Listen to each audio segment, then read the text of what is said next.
Are you acting like a crazy headless chicken every time something goes wrong? Because I've done that before, and that's what we're going to talk about today on Morning Meditation. I'm Ann Morrison, and welcome to Ascension Studios. So, there's a problem with the belt on my daughter's car. And Bill went out to try to fix it, and it turns out the belt has a big old cut in it. So, the thing ain't gonna last much longer at all. So we're getting it into the shop and they're getting it ready and getting their stuff out of it and blah, blah, blah, blah, blah. And it's like a chicken lost their head. Zoom, zoom, zoom, zoom, zoom. This and this and this and everywhere you turn. And I remember myself doing that at every crisis. Was such a major crisis. And I see it with the little girls all the time. This morning, the middle one hurt the little one, beat her over the shoulders and the hands.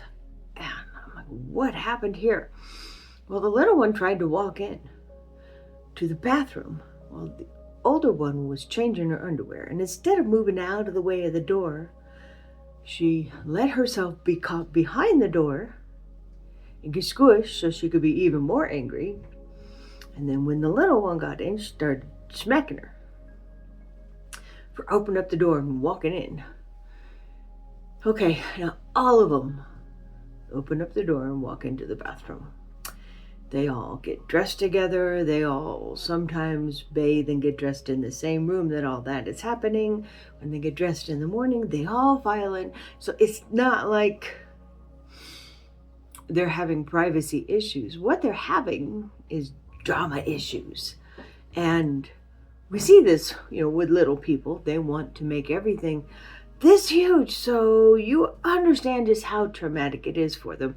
And it's traumatic the first time that you go through something, and it's very possible that she felt a little bit of her privacy being violated. But the little one didn't know because it's not anything new.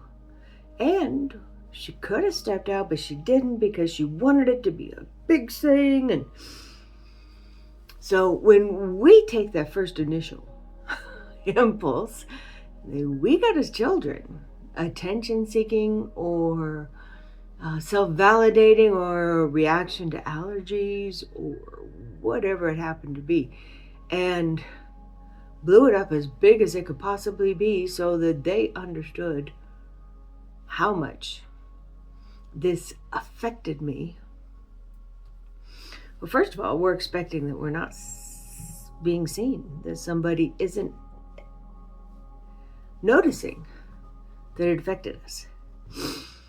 And secondly, we're blowing it out of proportion because we want somebody else to know we got hurt. And then third, we find it easy to lash out when we are going for the most dramatic outcome possible. We feed into that, and our actions start to perpetuate the most dramatic situation. And for me, this changed, not all the way. I still have times where I am totally human. I lose my biscuits and I act like a fool and the whole damn thing. But when most of it changed for me was when I pulled out the perspective of this stuff here don't matter.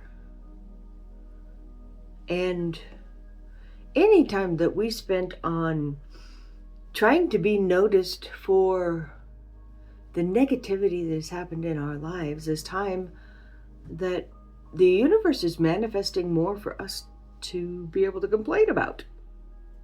If we complain about other people, the universe manifests more people to piss us off.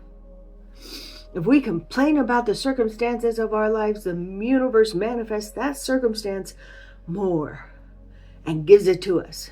so we can keep fulfilling our own self-voiced prophecy. It doesn't mean you can't be human, but it does mean that maybe we should think for a moment about whether it's important to be acknowledged. Don't be scared of what happened to you. Don't be scared. Don't be scared of a bad decision that you made. You're human on this earth, and your existence and everything you've done with it is important in the grand scheme of something somewhere. The thing is to be able to open yourself up to a little bit more peace and a little bit more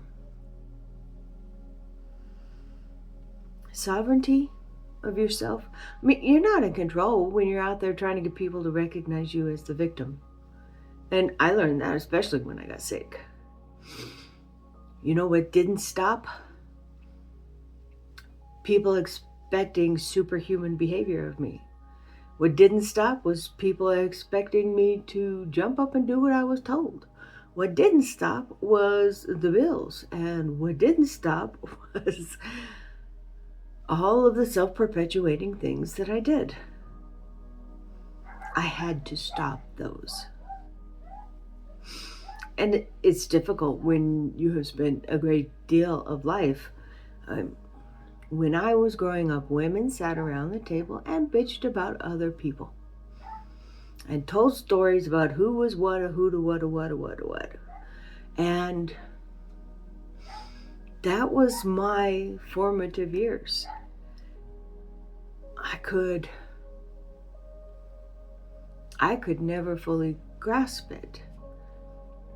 Especially because I was meant to be silent through most of it as well, to be a good woman.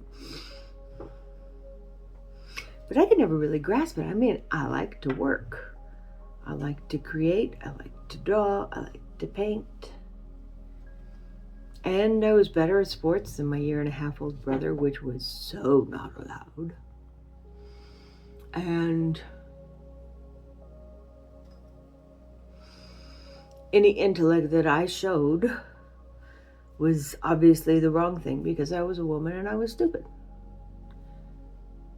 If I can take those formative experiences and I can change my perspective on the world as, first of all, only one journey. And all of the experiences are absolutely vital to the knowledge of the whole. So when this drop, me, returns to the ocean of energy after this vehicle is done, then I will get to decide whether I embody another illusion. Whether that illusion has pain. And that is one of the things that keeps me understanding that small things are small things. Even things that were really big at the time have now become smaller things because they are no longer here in the forefront of who I am. Easy to recall though, right? But they're no longer here in the forefront of who I am.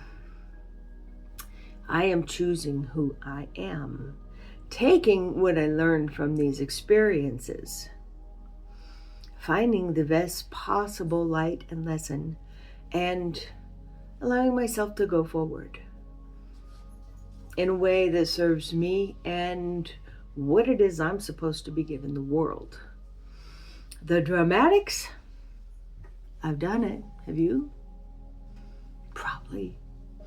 Somewhere, sometimes, a little bit here and there. Probably still doing it every once in a while when we're trying to figure out who's had the worst time of it. You can have it. It's yours. You got it.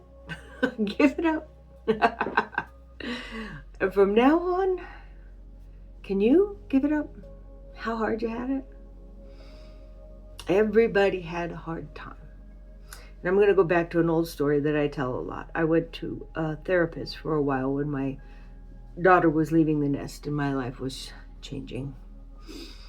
And tried to explained to her just how tough it had been. This is not your normal situation.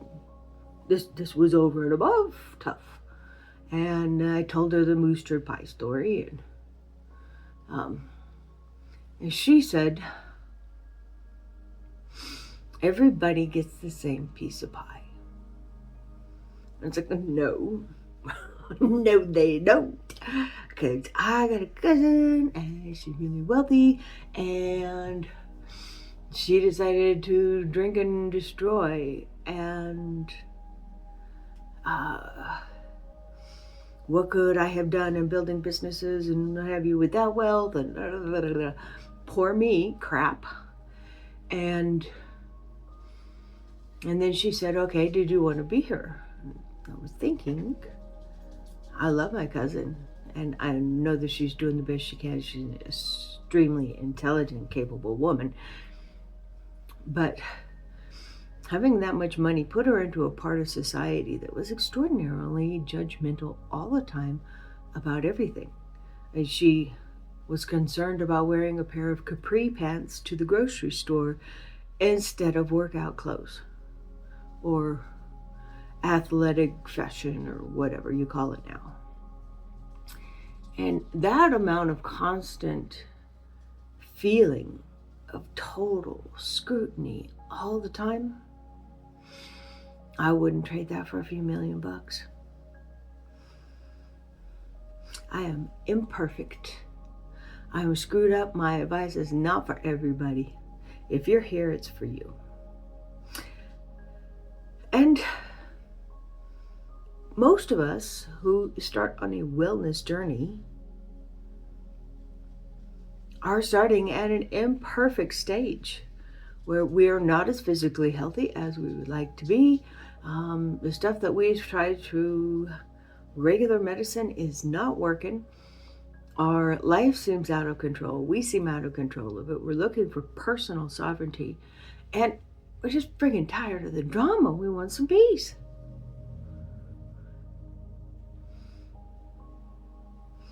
And we can play it up. Oh, I could. Our granddaughters can. The situations of the morning could. It's so easy to fall into the trap of giving it a lot more than it's really worth. And choosing to live there instead of choosing to live forward with that completely in our past. So,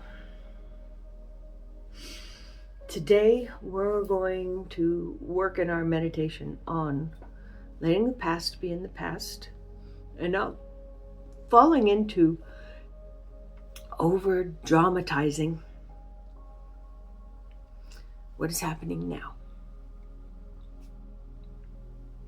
We don't need excuses. We don't need someone to blame. We need truth and clarity and put it behind us whenever possible. And we find that in stillness and in actually doing an action specifically for that purpose. We're going to start off in orange.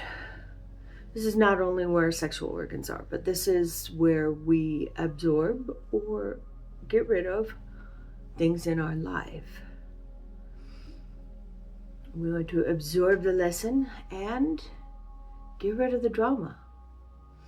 We learned something from this, and we're going to take the lesson with us as we go forward, and we're going to leave the drama and the victimhood and the you don't hear me crap behind us, because it doesn't serve us going forward. It's not about anybody else. And sure, it'd be nice to be heard, but who's heard? Put it in a memoir if you want to be heard. Somebody will read it after you're dead. Be alive. And then, when you have something to say that is helpful and beneficial to all people, you'll be heard. Not just poor me. And I'm sure it was valid and it was solid and it was worth it. Absolutely. But you, as a person, and you with your gifts, and you giving to the world as you are, is 10,000 times more important than somebody hearing your pain. I start off in orange.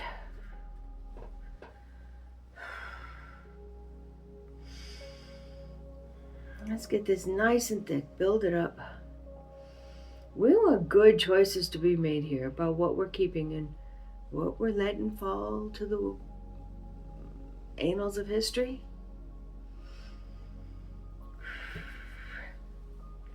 Connect to the earth. Feel the solidity, feel solid things. Bring it up. Keep spine nice and straight for that really good flow. And connect to the higher power.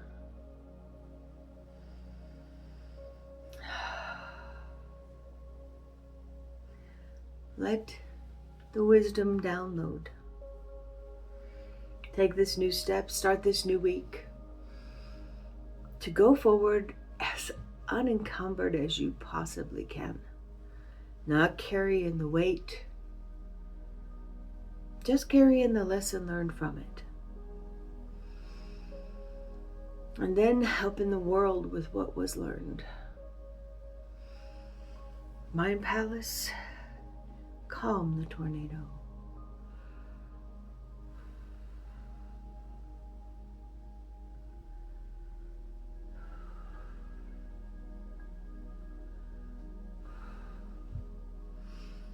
Now I want to draw a great big movie screen across everything in the Mind Palace.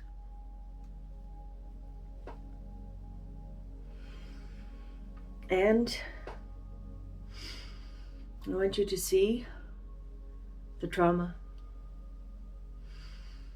And I want you to act upon it in a way that changes it.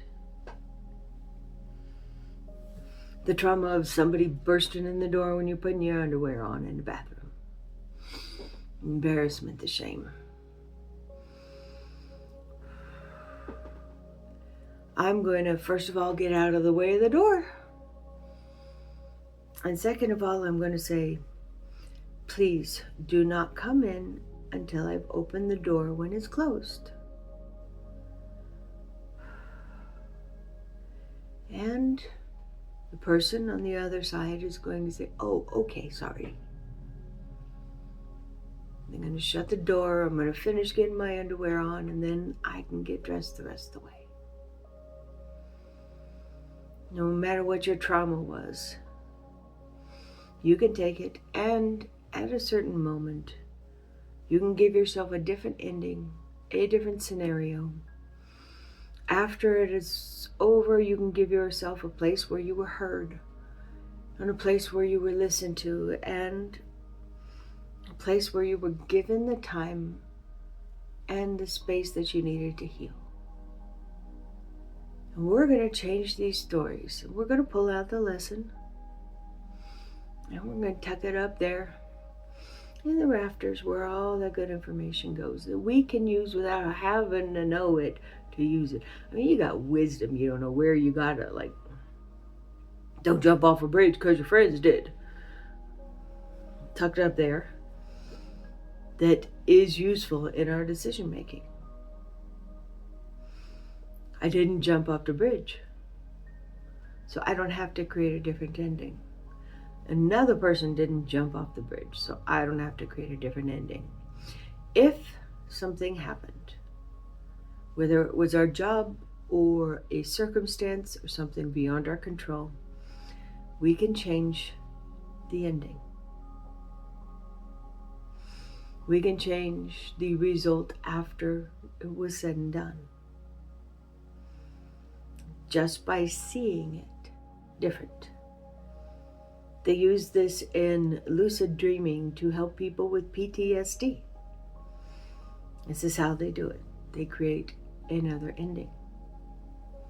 They are able to enact a different set of circumstances in the replaying of it in their brain, which makes their brain not have to keep replaying it when triggered. And now I'm going to put that lesson up here.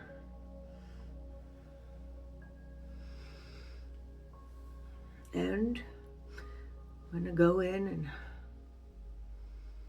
say, I trust my mind to choose thought over dramatics, so that I can think my way through issues instead of find more problems. I free myself of the scrutiny, and I act as the best kind of human I can be at that moment. And that is good, exactly as it is.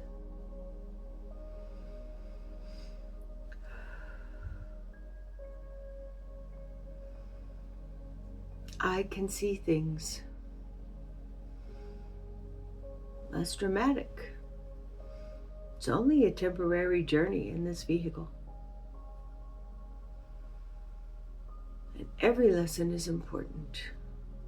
Let's get to the learning of the lesson quicker, and let's leave some of them dramatics in the past.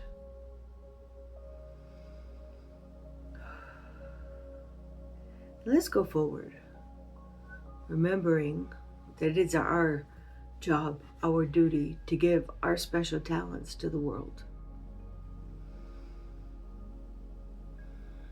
And you know what they are. And you know whether it's done in a small way or a big way, and you know how you help people.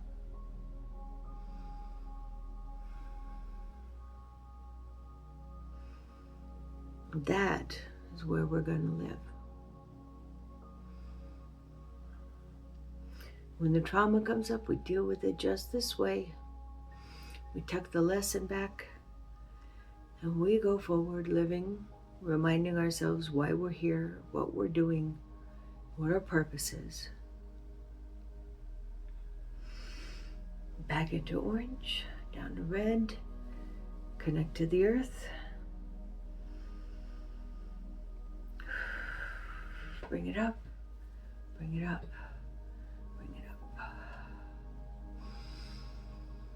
Feel everything harmonizing and working together beautifully. Connect to the unconditional love. Connect to the ocean. Connect to wisdom beyond what we've been able to encompass before. And that's the sum of that download. Just what we can handle right now.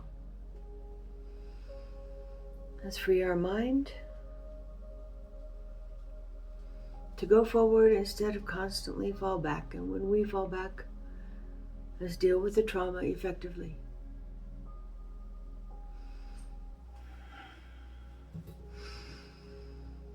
And let's remember, as we come out of it in life, you learn a lot of lessons from traumatic experiences, usually really good ones. So, get the lesson. Don't try to negate the fact that it happened. See it in a different light, see it in a different place, and see yourself going forward, helping the world with what you're supposed to be helping the world with, because you're important, you're vital, you're worthy, and you deserve all the best. And yeah, I said so. Namaste.